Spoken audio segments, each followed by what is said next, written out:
Je veux davantage insister sur la mise en place du parcours de l'habitat, accompagnant cette nouvelle dynamique économique.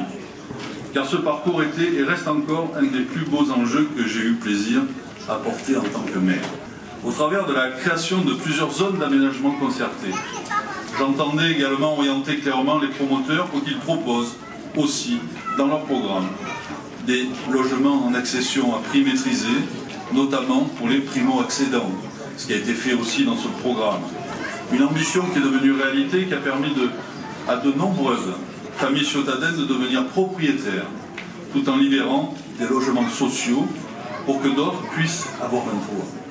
Aussi, l'endroit où nous nous trouvons aujourd'hui est également chargé d'histoire et de symboles. Si les ciotadins ont coutume de l'appeler la campagne boiteux, c'est tout simplement lié au fait qu'elle fut la propriété de la famille éponyme depuis 1931. On évolue en fonction des contraintes qui sont différentes. Je dirais qu'au début des années 60, on se moquait éperdument de l'écologie, on avait d'autres problèmes en tête. Et donc on pensait surtout à loger les gens. Point. Maintenant, loger on sait faire, il faut les loger bien et les loger de façon, je dirais, équilibrée au niveau du respect de la nature et du respect des habitants quand même.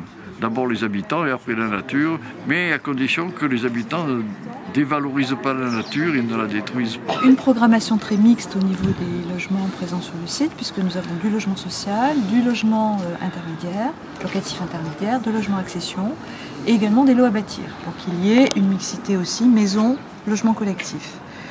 L'écoquartier a été conçu avec des principes d'implantation des bâtiments respectueux qui permettent les jeux d'enfants, la convivialité et également le maintien de la biodiversité.